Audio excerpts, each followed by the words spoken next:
All right, Juanitosville, we are making a castellated bezel with 18 gauge sheet, and we're gonna do it around this guy right here. It's not a stone, but I created this for Andres Chavez, grandson of Cesar Chavez and human rights activist. For an upcoming event, I was commissioned to make this for him. So they didn't tell me what to make, but this is what I designed. This is going to be the centerpiece of a bracelet. So what I did is I made a mark here, and because I didn't want to use math, I just started at the end, and then I rolled it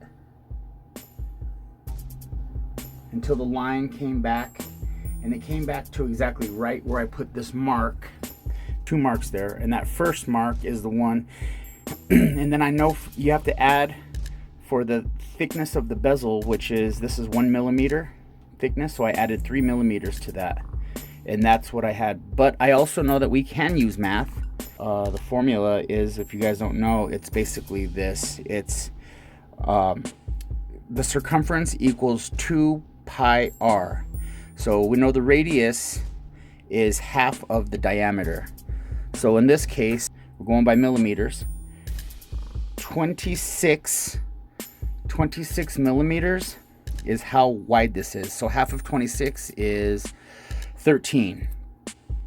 13, 13 times pi, 13 times 3.14 equals 4082. And then with the big 2 in front of that, you times that by 2 times 2 equals 8164. So let's see if the no math way also worked with the math way. That first line is at 81, and when I add 3 centimeters for the thickness, because you have to account for the thickness of the metal, we're exactly at 84. So no math or with math, it all works. I love this pen with the click because you don't have to worry about the cap. Sharpie makes this super handy.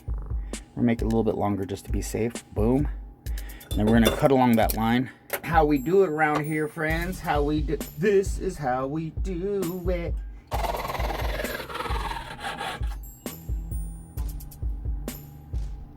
Let go. There you go, buddy. Now we got to know how long, how high does this bezel need to be. I'm going to put it on a curve, so I got to make it a little bit higher because it's going to go on this bracelet, and it has a curve to it. So I need it to be high enough so that it's on its deepest end, it's good, and I can always make it shallow on the shallow end. So when I do this, I typically use my dividers, and we're gonna go right here with our dividers. I'm gonna look at it and just see what will be over the top. I could always make it shorter. I want more material than less material, guys. We'll give it one of these numbers, a line that we can follow with our jeweler's saw. 18 gauge, guys, sterling silver. I'm gonna go ahead and cut this. I'm not gonna make you watch me because it's super boring, but all right, friends, so we're here. I ordered this from Jim Brandvik on YouTube. He has a tutorial on how to properly use this. The recommended minimums are 18 gauge, which this is 18 gauge, and the saw blade is a number 3. Not to be confused with the 3-0 saw blade, that's too thin. So this is an ability to make thicker bezels, and not using fine silver, we're using sterling silver. Put it in there, and it has a little jaw teeth in there. It fits right in there. So I start on one end, and I use my vise here. Don't make fun of me, guys, because I have a small vise. You know what they say about a guy with a small vise, right? Then it comes with this scoring tool. So you have your number 3, which is 3 millimeter wide between gaps, And then you have a 2. If you want a 2mm wide between gaps, you decide. In this case, I'm gonna go I always use number 3, I think. It looks like I always use number 2 actually, because that's more used. Let's go number 2. So we just start here, we'll go number 2, start with your first cut. Make sure your blade is not leaned to the side, because one time I did that a little bit by accident and all of them were a little bit slanted. So work your very best to get as perpendicular. Oh, you like that? I use big words. Perpendicular to, and then what is recommended is to count the strokes, but I'm never been good at that. 1, 2, 3, 4, 5, 6, 7, 8, 9. Let's look at it. 9, 8 or 9. That 9 looked good. And then just keep going. 1, 2, 3, 4, 6, 7, 8, 9.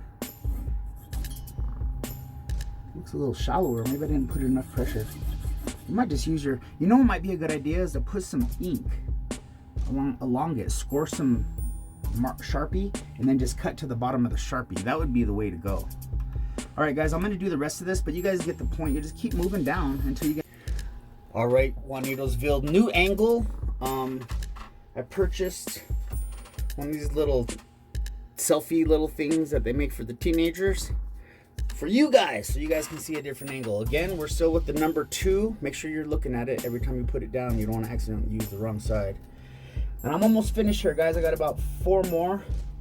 But as I was doing this, I really encourage you guys to stoop down and look at your line as you're going down, as opposed to standing above it, because when you get, you know, you gotta crouch. Like, remember back in the day whenever you would have to look through the blinds to see if the cops were outside? I think that's good. We have a nice, they're all pretty uniform, and we can go through later and fine tune, but we're gonna go on to our next step here. There's a lot of dust there. Salvage that dust. And this is the next step. This is the other bez jaws, and this one you put it in sideways. This is the side I'm going to start with, because you don't want your lines to be off. So open your jaws. It has a bed.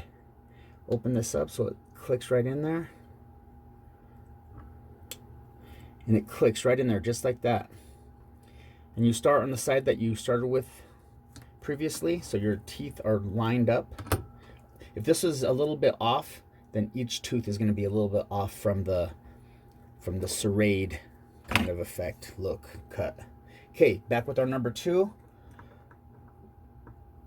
And this goes along the line,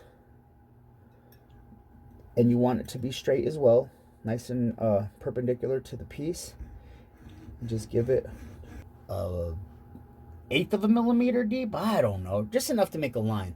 The key is this line is going to help the bezel bend, and it's going to create a cool aesthetic. So I'm going to go all the way down, and I'm not going to make you watch because it's boring. This is going to be awesome. We have the start of the, I think it's called a castellated bezel. But here we go. We're going to move on to the next step. We're going to bend it around the so-called stone and see what kind of fit we have. So as a design preference, that with this kind of cut, I don't like the top to be perfectly squared off. I like to kind of have a slope in. Get a little bit of a bevel, I guess you might call it.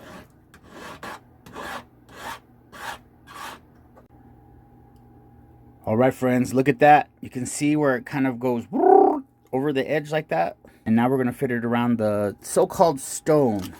Let's see if this works. I did the math, and I did the not math way. So 18 gauge, guys, 18 gauge. So this takes a little bit of finger strength.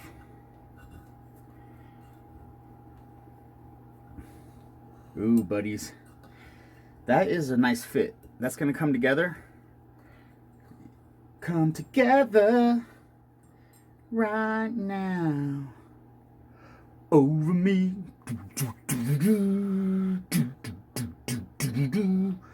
I'll probably get a YouTube strike for that, for copyright infringement, because it sounded so much like the real song. They're like, dude, I think that was the real song.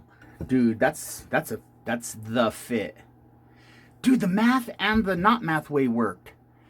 How cool. All right, so we're gonna put this together and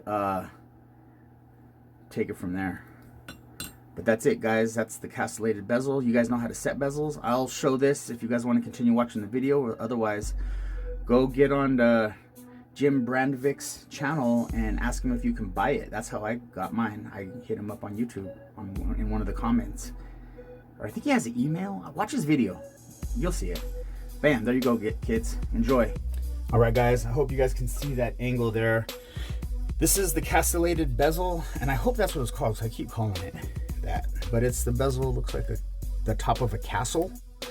Castellated? The top of a castle? Dude, like that really just came to my head just right then. I was like, is that why they call it that? And that must be what it's called then. Okay, guys, we're going hard solder here. I'm going hard in the paint. So what I'm gonna do is, this is the way I do. I've seen other people do their bezels, and I see them put the, sometimes I see them put the solder on the outside of the bezel, but I like to work on the inside of the bezel. That's just what I do. I don't know if there's a difference. Hard solder, guys. Just really focus on that area. Flash everything. Get everything kind of to temperature. Because this is 18 gauge. It's not fine silver. So you still have to be careful, but not as careful as with fine silver. I saw a flash. I think we're good. All right, kids. So right here, this is where it joined from underneath, and you get a little line of solder coming through, but it's not like a mess. And if I put the solder on the outside, it might have fallen into one of these lines here, and then I would just saw it out and fix it. But that's pretty much it right there, guys. I'll probably put a saw blade right down the middle there so that the castellation continues the pattern. But as you can see, it's going to be like perfect, actually, because I've done these where the end is kind of skinny. The last castellation is skinny, and it always has to work. It works, but you know, it's nice when things come into place like this, and that's still hot. All right, Juanitosville, the moment of truth. I cut that line in, and I made it like that. Blah, blah, blah, blah. Carried on the castellation, but the moment of truth, bam, friends, it's gonna fit right in there. So when we put this on the bracelet, this, if you can see right here, it's going to have to go down. I hope you guys can see that. Yeah. See how it rocks? I'm going to have to take some material out the very center of this so that it hugs. And as it hugs, the compensation for the slope will make this sit just right. Dudes. Andres Chavez. It fits. Look. Almost like perfect, dude. How did I do that? I did not plan that. I just knew it was going to be close. Dude. All right. I put it in my yellow silicone wheel so you guys could actually see the castellations there. This is really what we're looking for. And because of that, the grooves right here made it easier to bend around, and the teeth gives you something that you can push with your rocker to push in to hug the stone in. Very sturdy. Stone's not coming out. 925 is a lot stronger than fine silver, which is typically used for bezels. So you're not gonna have phone calls later down the road saying, "Hey, my stone fell out," because this is gonna hold it down. This is a boom boom boom beat.